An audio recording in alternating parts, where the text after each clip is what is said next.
Well, welcome back to the Matt Out Here YouTube channel. Today we're exploring LBJ's State Park and Historic Site, a place where Texas hill country history, wide open landscapes, and the longhorns that shaped this region all still live and breathe.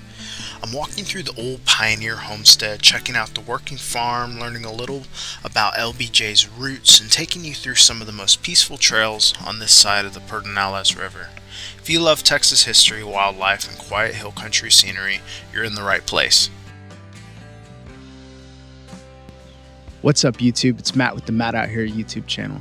And today we have a special one. We're here at LBJ State Park, and we're going to be learning about who Lyndon B. Johnson was. We're going to get to see some old farmhouses and homesteads and relics of the past. And really, we're just going to be out here exploring and figuring out another piece of the puzzle, right? About what Texas is about. The LBJ State Park and Historic Site was created to honor President Lyndon B. Johnson and preserve the hill country landscape that shaped his entire life. The Texas Parks and Wildlife Department opened this park to give people a chance to walk the same grounds that LBJ grew up around, the rivers, the fields, and the German settler farms that influenced his childhood and his values as a leader. Inside the visitor center, you get the story of LBJ's early years, the Johnson family, and the rise of a kid from the Pedernales River to the presidency. The exhibits walk you through the tough ranching days, the rural schools he fought to improve, and the Texas roots he never walked away from.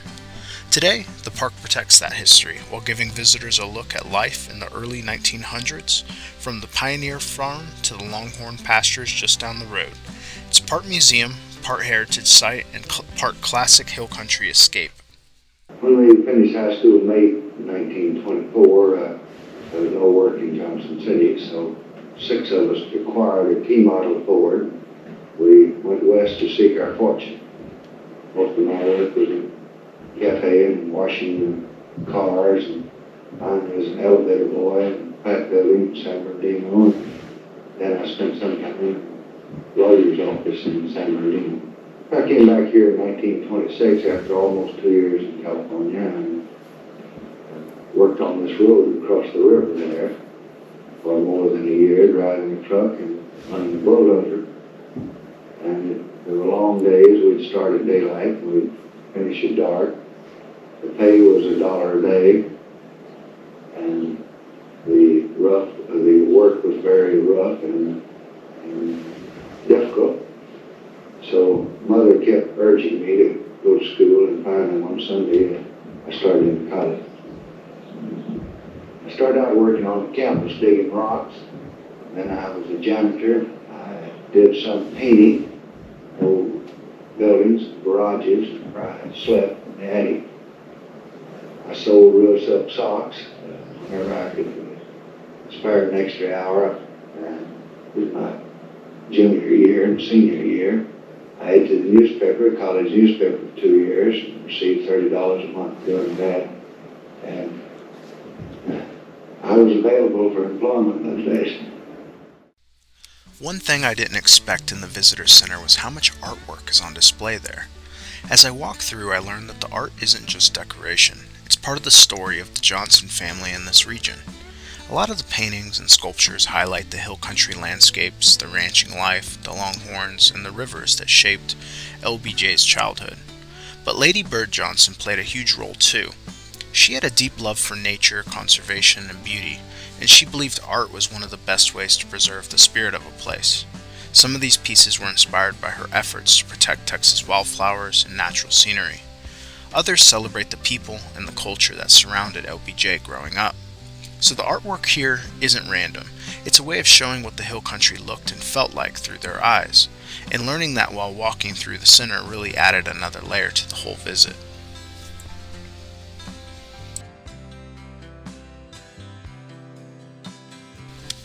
Walking through this part of the exhibit, I got a much better picture of what pioneer life actually looked like out here in the hill country. These buildings and rooms were modeled after the early German settlers who came to this area in the mid-1800s. Before today, I didn't realize just how tough their day-to-day really was. Everything in the kitchen was done by hand, cooking over open fires, preserving food without refrigeration, grinding grains, and using whatever the land gave them. The tools looked simple, but every single one of them had a purpose, and families depended on them just to get through each season. The bedroom really puts things into perspective too. Space was tight, the furniture was homemade, and families often slept in the same room to stay warm during cold winters. You can see how little they had, but also how much pride they took in keeping a clean, organized home. I learned that these settlers brought a strong work ethic, craftsmanship, and community-first mindset that shaped the culture of this region. They farmed, raised livestock, cut their own lumber, and built their own homes from the ground up. Seeing these rooms in person makes you appreciate how much resilience it took to live out here in the 1870s, long before electricity, running water, or any of the comforts we take for granted today. It's one thing to read about pioneer life, but walking through these spaces really brings it to life. Walking through this part of the visitor center, I realized I knew the name Lyndon B. Johnson, but I didn't really know the story behind the man. What surprised me most was how much of his life was shaped by this exact stretch of the Texas Hill Country. LBJ grew up just down the road in a place that was rural, poor, and built on hard work. His family didn't have much, and those early years shaped the way he viewed education, poverty, and opportunity in America. He went from being a kid who walked these dusty roads to a young teacher in South Texas, and that experience working with students from struggling families stayed with him for the rest of his life. I didn't know he cared that deeply about education until seeing it laid out in these exhibits. As he moved into politics, he carried that drive with him. Before he was president, he was known as a master legislator, someone who could get big things done. What I learned here is just how effective he really was. He pushed for rural electrification, expanded access to schools, and fought hard for roads, hospitals, and basic services in communities that had been overlooked. When he eventually became president, he stepped into one of the most turbulent times in American history. What stood out to me here was how many major issues he inherited all at once: civil rights struggles, poverty across the country, and the growing conflict in Vietnam. But despite the challenges, he pushed through some of the most important domestic legislation we've ever had. I didn't realize until today that LBJ signed the Civil Rights Act of 1964 and the Voting Rights Act of 1965, two laws that reshaped the country. He launched Medicare and Medicaid to help older Americans and low-income families get medical care, and his Great Society programs focused on education, conservation, and fighting poverty. Seeing all of that presented together makes you understand how big his impact really was. You can feel the pride the Hill Country has for him, not because he was perfect, but because he came from a small place like this and tried to make life better for people who grew up the way he did. Walking through the exhibits, I learned so much more about who LBJ actually was. A kid from the Pedernales River who believed deeply in the idea that government could help people and spent his life trying to make that happen. And something else I didn't fully appreciate until visiting here was just how big of an impact Lady Bird Johnson had on the country. I always heard her name next to LBJ's, but walking through these exhibits I realized she was a major force in her own right. Lady Bird had a deep love for nature and believed that taking care of the environment wasn't just about scenery, it was about people's well-being. She led the National Highway Beautification effort, pushing to clean up roadsides, plant wildflowers, and remove the clutter of billboards. It sounds simple, but it changed the look of America forever. She also played a huge role in preserving parks, trails, and natural landscapes across the country. Her work helped spark modern conservation efforts, especially in Texas, where her influence is still visible in the wildflowers and restored habitats we see every spring. Learning all this today made me realize how big her impact was, and how she shaped America, thinking about nature, beauty, and public spaces. As I made my way out toward the pastures, I finally got the chance to see the longhorns here at LBJ State Park. I always knew longhorns were a symbol of Texas, but I didn't realize how much history is tied up in these animals. What I learned today is that longhorns are direct descendants of the first cattle brought over by Spanish settlers hundreds of years ago. They adapted to the land, survived droughts, rough winters, predators, and over time became one of the toughest breeds in North America. LBJ kept longhorns nearby because he believed they represented the strength and resilience of the people who settled this region. And seeing them up close, you get why. The horns, the size, the calm confidence they carry, they're living pieces of Texas history. The park keeps this herd to preserve the heritage, and it really adds a whole new layer to understanding what ranch life looked like in the hill country.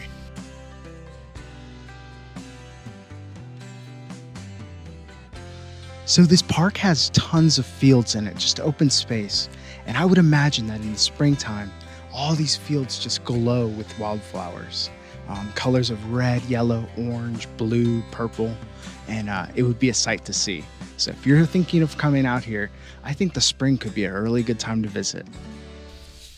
Even though I visited in the fall and didn't catch any wildflowers blooming, I still learned how important they are to this park and to the hill country in general. LBJ State Park is known for its spring displays of bluebonnets, Indian paintbrushes, and all the native flowers that Lady Bird Johnson worked so hard to protect. Walking the trails, you can see the open fields and the natural mix of grasses and native plants that set the stage for those big spring blooms. The park keeps these areas natural on purpose, both to support wildlife and to honor the conservation work that Lady Bird pushed for across Texas. So even without the flowers in season, you can still feel their presence in the landscape and appreciate how much they're part of the story here.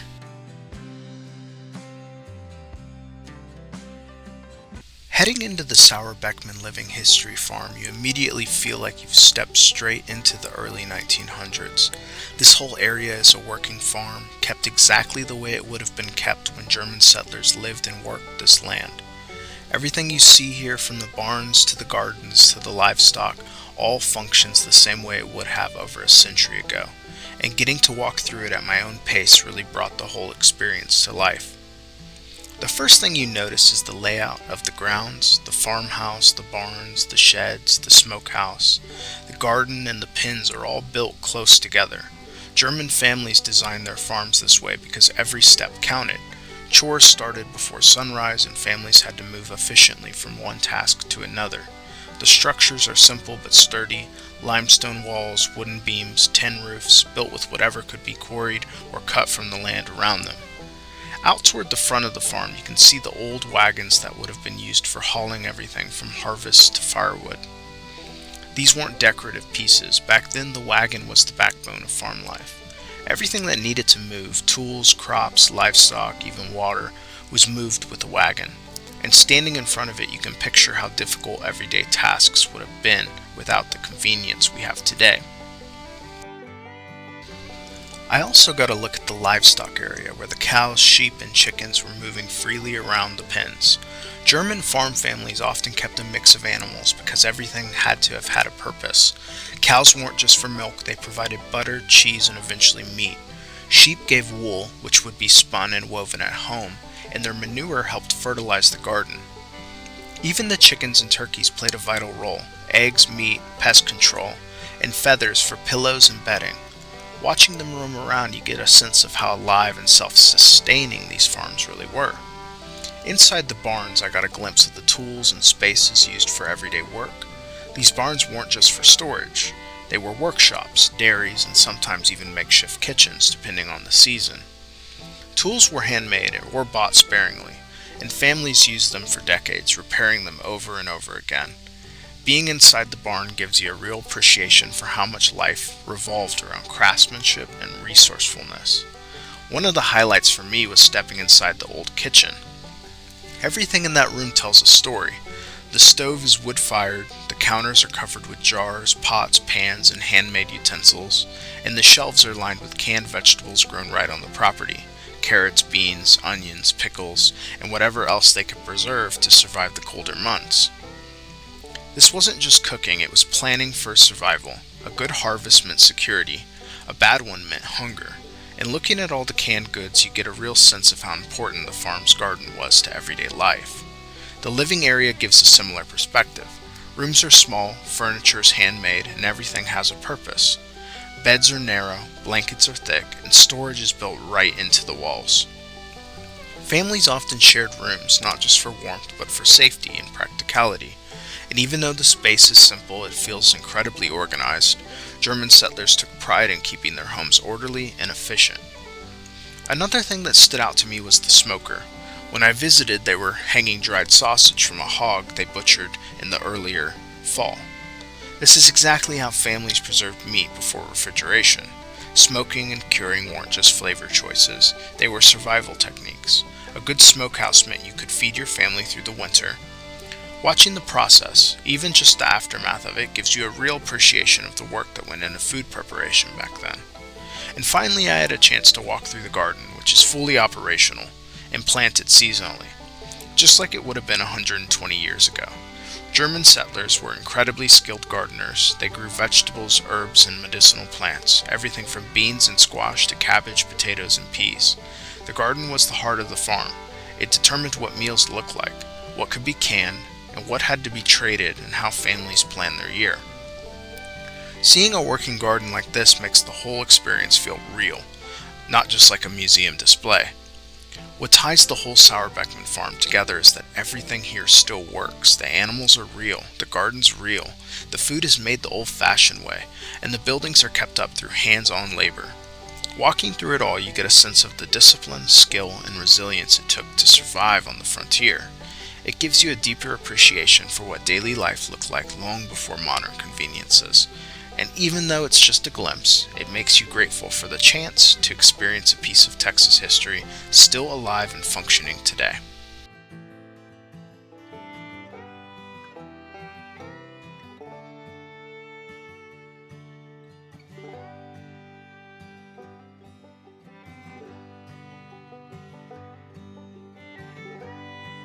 So this park's been really great. If you have kids, this is definitely a place to bring them. There's a lot of interactive stuff. The kids would love to see the animals, but really as an adult too, come be a kid, come out here and explore. This place is really neat. After wrapping up the main area of the state park, I headed over to see another herd of longhorns grazing just down the road. And from there I crossed right over to the Pedernales River for a quick look at one of the most peaceful spots in the whole area. Standing here at the Pedernales River, it's easy to see why this place meant so much to LBJ. This was more than just a waterway to him. It was the backdrop of his childhood, a place where he fished, explored, and learned the rhythms of the hill country. He once said that the river taught him patience, respect for nature, and an understanding of how fragile life on the land could be. The Pedernales itself stretches more than 100 miles across central Texas, carving its way through limestone, pecan bottoms, and wide open ranch country. It's a river that can be calm one season and powerful the next, rising fast after storms, just like many hill country waterways. That unpredictability is part of what shaped families who lived along it, including the Johnsons. Even today, when you look out at the slow-moving water, you get a sense of the peace and isolation this area offered long before highways and development. For LBJ, the Pedernales was a reminder of where he came from and what he believed the country needed more of: open space, clean water, and a connection to the land. And being out here, you can still feel that same quiet presence he grew up with. Check out this dead snake. Oh my gosh, he's huge. Let me put my hand up next to him just to give you all a size comparison here. Okay? He's huge. And just up the trail here are the Dan's cabins, and these ended up being one of the most interesting parts of the whole park. These cabins were originally built by the Dan's family, who were among the early German settlers that came to this part of the hill country in the mid-1800s.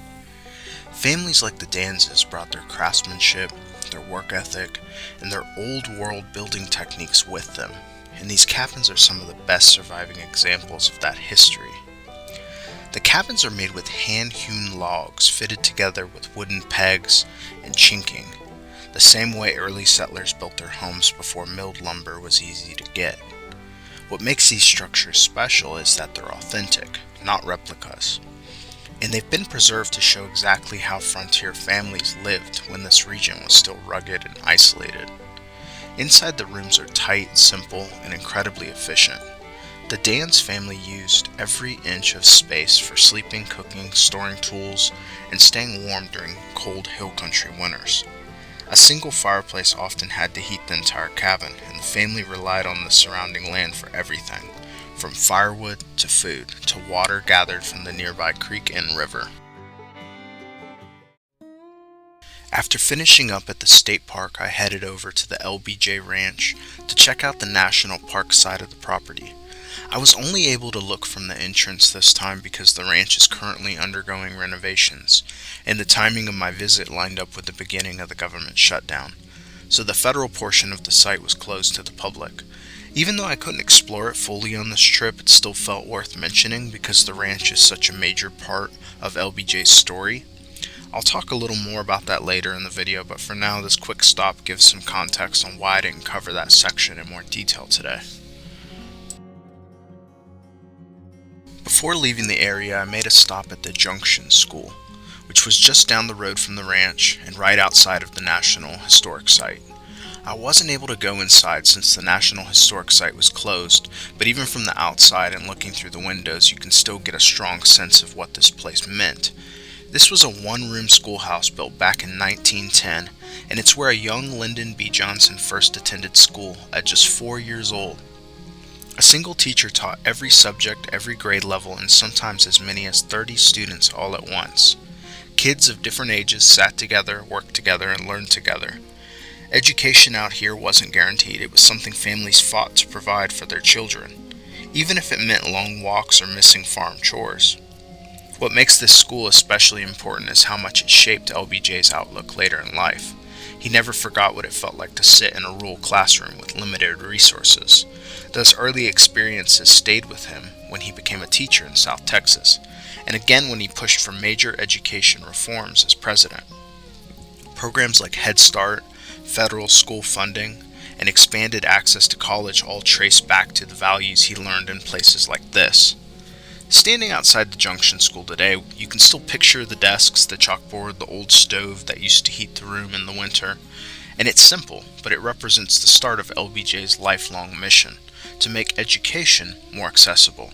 Even without stepping inside, you can feel the weight of its history. Something interesting was right next to the school is this old metal trash burner, and back then communities without regular trash pickup relied on these to burn everyday waste. So unfortunately, due to renovations, a lot of things are closed right now. We're able to see the house here, but not able to go inside. The ranch itself is closed off, so we won't be able to see the airstrip, the cemetery, or some of the main attractions to the National Historic Site piece. However, I hope you all enjoyed the content at the LBJ State Park side. That is fully operating and all open, so definitely come out and enjoy that. I headed back over to the state park side to check on the bison herd, but they weren't out in the pasture during my visit. Normally you can spot them grazing in the open fields or resting along the fence line, and it's one of the highlights for a lot of visitors. Even though I didn't catch them this time, it's definitely something worth looking forward to when you come out here. Unfortunately, there's not any bison out here for us to see, but I'm not sure where they're at. I'd assume they're bed down in the shade. The bison here are part of a conservation effort that goes back decades. These herds represent the animals that once roamed the hill country before settlement pushed them out. When they're out, you'll usually see a small family group moving slowly across the pasture.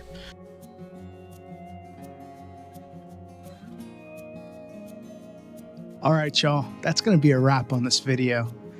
I feel like every state park we visit, we just learn something new and we get to see something different. So as we continue to go on these adventures together, I think that our knowledge base around Texas is going to grow exponentially, right? And we're going to be better off for it. I think there's so much to see, so much in our backyard that we don't even know exists. I've lived in Texas my whole life and I've never come out to this farm before.